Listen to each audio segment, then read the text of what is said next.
Hello, welcome back to the discussion on Kronig-Penney model. In the last session, we have discussed about Bloch theorem and started out our discussion about the Kronig-Penney model. Let us recapitulate the main points. Before Bloch theorem, the main theory on the electrical properties of materials was the free electron theory. The free electron theory was based on the fundamental assumption that electrons in a material are moving inside a constant potential well in any solid.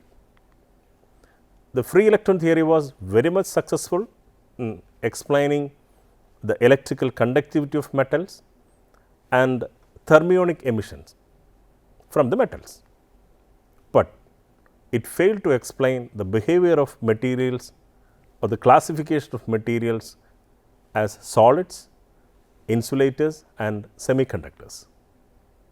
To solve this mystery, of the existence of materials with different conductivities, the basic assumption of free electron theory was modified by Bloch, who suggested that the electrons in a material are placed not inside a constant potential well. Instead, they are moving in a periodic potential with the periodicity of the lattice. So, they are moving inside a periodic potential. This is the contribution of Bloch, periodic potential.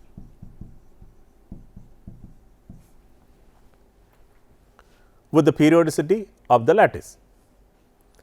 With the help of elementary quantum mechanics, Bloch proved that the probability of finding an electron is the same everywhere inside the lattice with periodic potential. Then came the two persons, Ralph Kronig and William Penney.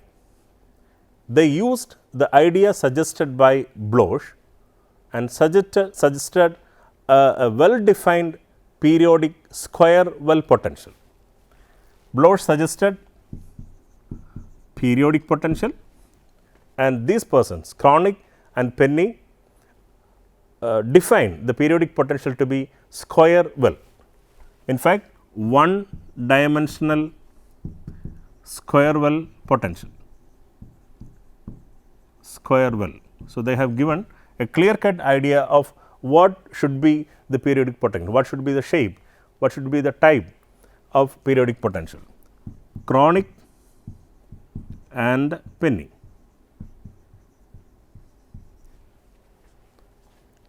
Now, you can see the figure of the one dimensional square well potential. The Schrodinger equations were written for the different regions of the potential suggested by Kronig and Penney, and general solutions were suggested. Applying the boundary conditions and on simplification of the equations, we get an equation cos k into a plus b equal to beta square minus alpha square by 2 alpha beta into sin alpha a sin h beta b plus cos alpha a cos h beta b. This is taken as equation 1, where alpha square is 8 pi square m e by h square and beta square is 8 pi square m by h square into V 0 minus E. Bloch assumed that the potential is periodic, and Kronig and Penney assumed some further things about the potential and the lattice spacings. The first assumption was potential energy is 0 at the lattice sites, and the potential will be V 0 in between the lattice sites. So, this is the first assumption by Kronig and Penney. Potential energy is 0 at lattice sites, and potential energy equal to V 0 between the lattice points,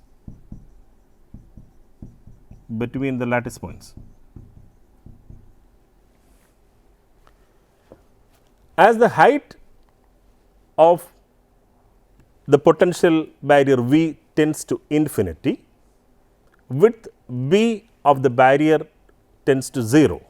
So, that V 0 into B remains finite. This is the next assumption given by Kronig and Penny. Once again, as the height of the potential barrier V tends to infinity, as the height of the potential barrier increases, the width B of the barrier decreases. So, that V 0 by remains finite. So, this could be taken as assumption 1, and the second assumption is V 0 into B is a constant. This is equivalent to Dirac delta type potential energies separated by a distance a. Using these assumptions, we may write it as when B tends to 0, sin h beta b could be written as beta b and cos h beta b could be treated as 1. So, our previous equation 1 becomes cos k a equal to beta square minus alpha square by 2 alpha beta into beta b sin alpha a plus cos alpha a, where beta square minus alpha square is 8 pi square m by h square into V 0 minus e minus 8 pi square m e by h square, which could be solved as 8 pi square m by h square into V 0 minus 2 e. We know that the potential energy V 0 is much greater than E. So, we can write beta square minus alpha square as beta square minus alpha square equal to 8 pi square m by h square into V 0. Now, we can modify the equation 1 as cos k a equal to 8 pi square m by 2 alpha beta h square into V 0 beta b sin alpha a plus cos alpha a, which could be further modified into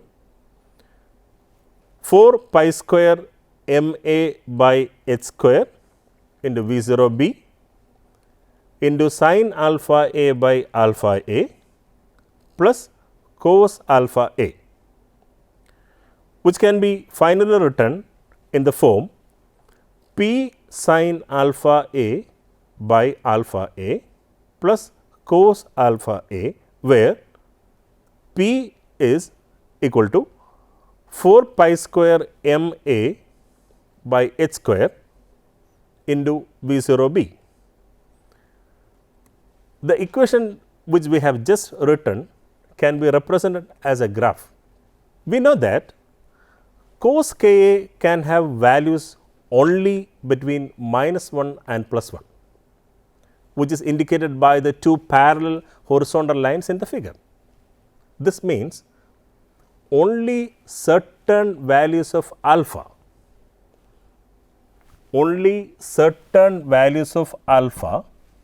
which again means only certain values of energy,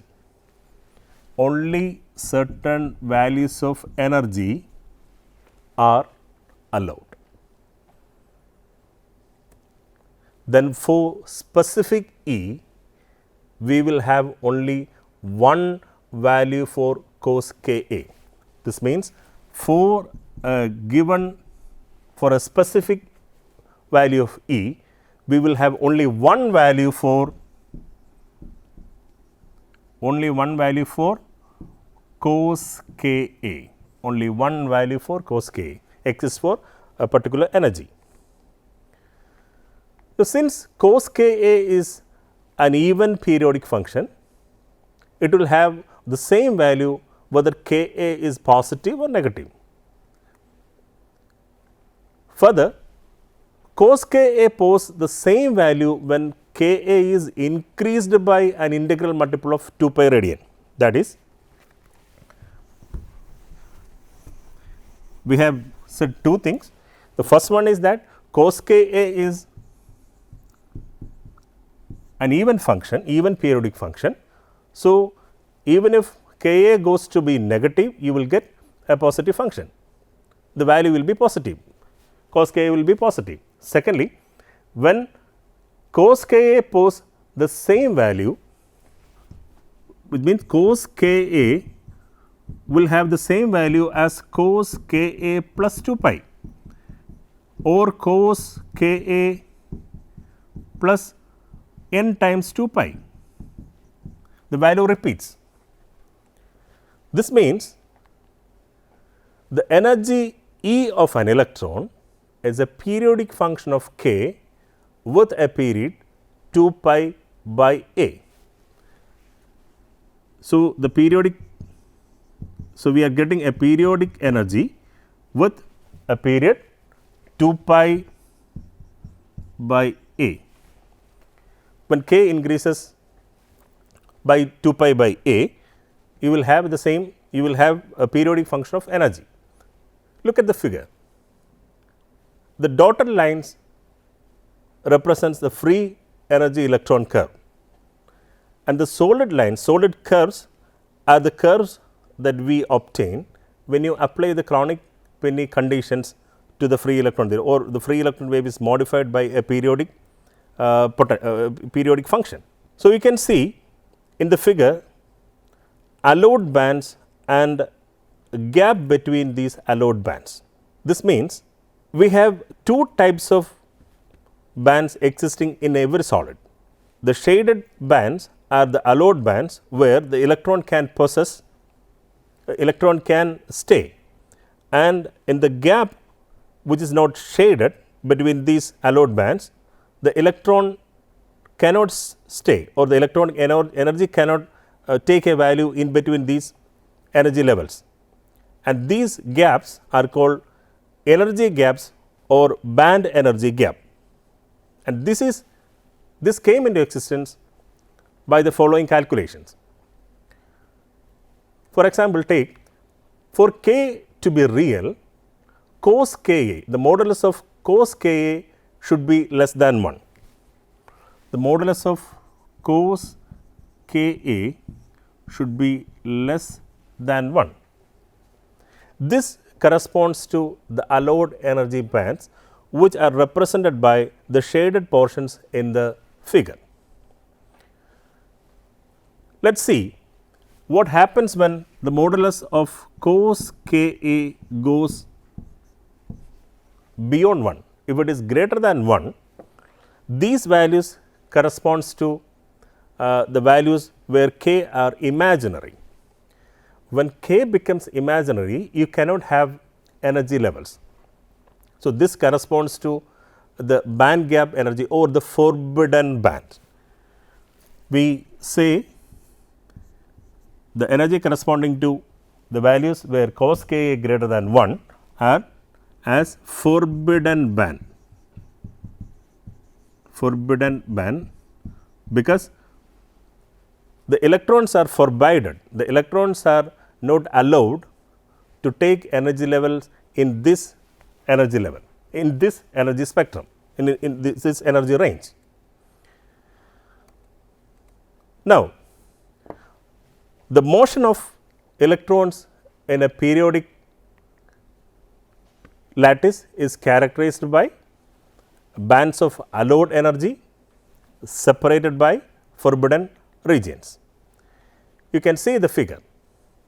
As the value of alpha A increases, the width of allowed band also increase.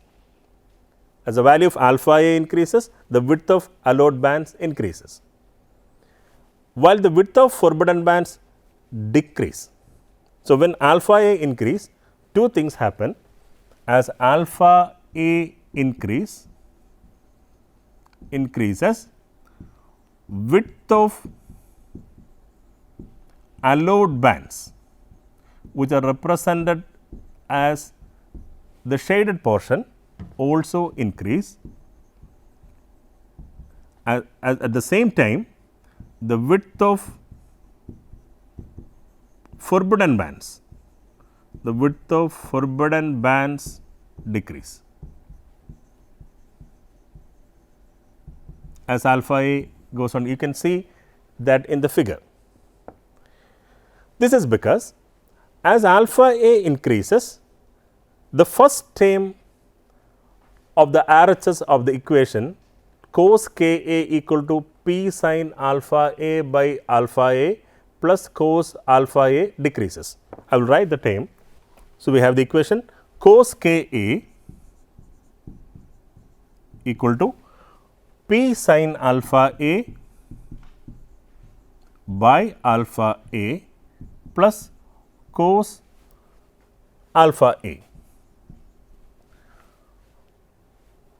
So, as alpha A increases, the first term, this is the first term P sin alpha A by alpha A, the first term decreases. Now, the value of P has a great influence on the energy spectrum. What is P?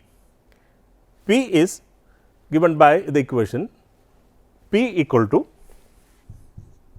4 pi square m A by h square into V 0.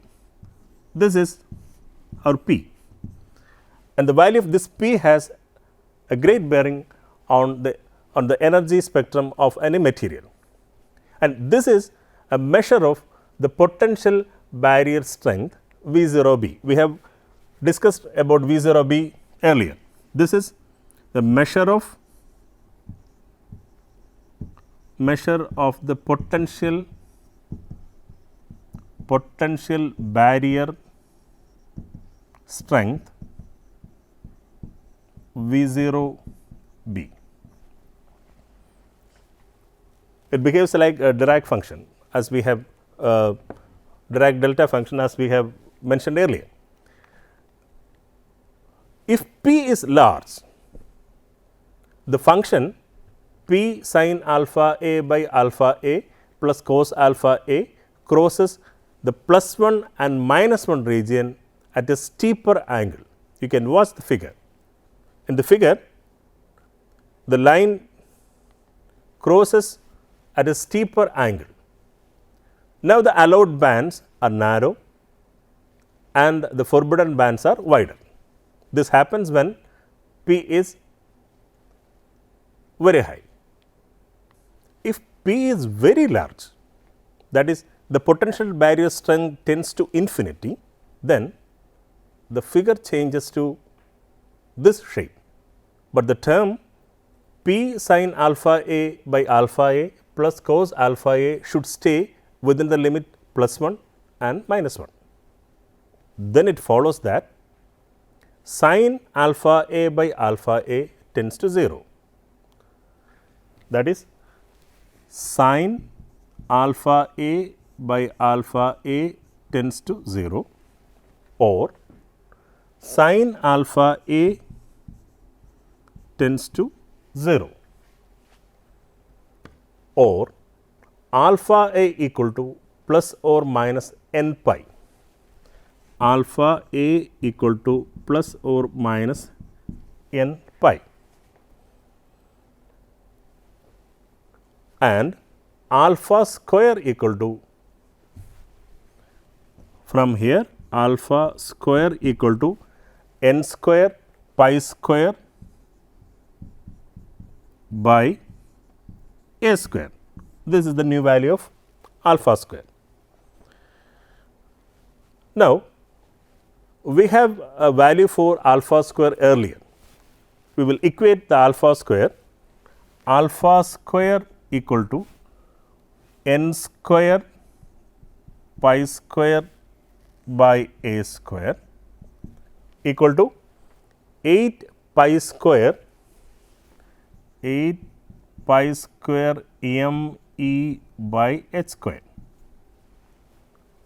or from this we can find the energy as E equal to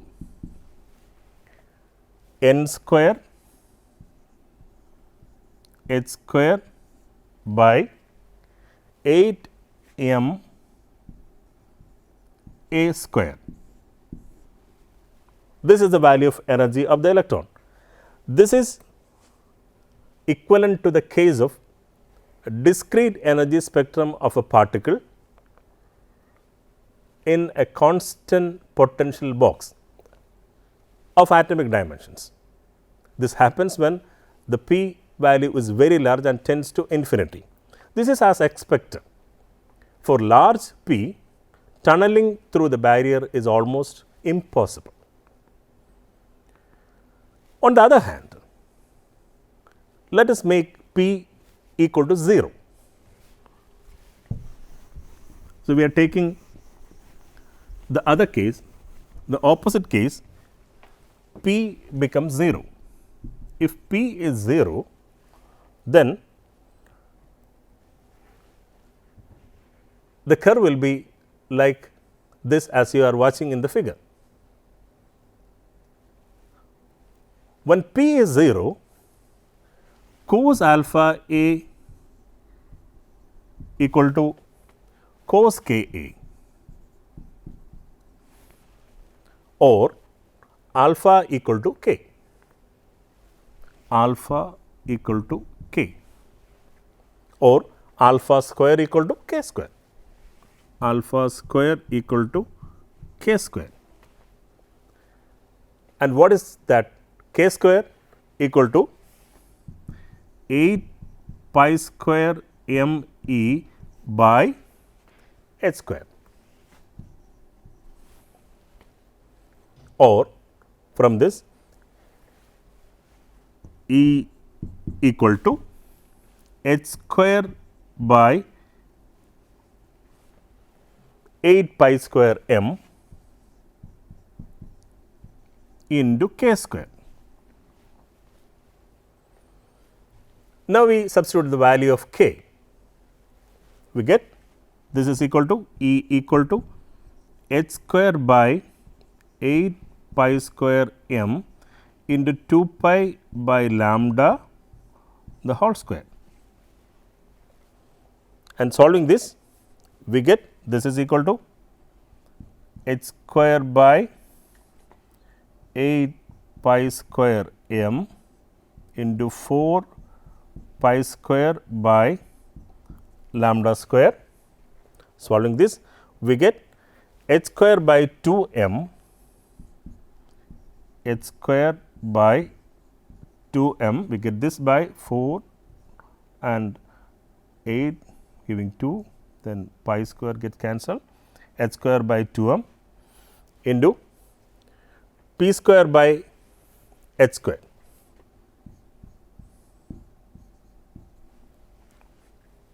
Where we have converted this 1 by lambda square into p square by h square, and this is equal to p square by 2 m. So, we have received our result E equal to p square by 2 m, which is nothing but the kinetic energy of a free particle, which means no energy levels exist. This happens when the value of p, capital P, which is 4 pi square m a by h square into V 0 b becomes 0. So, this is the energy of a free particle. So, in this session we have studied the Kronig-Penney model in detail, and we will meet in our next session with another theory. Thank you.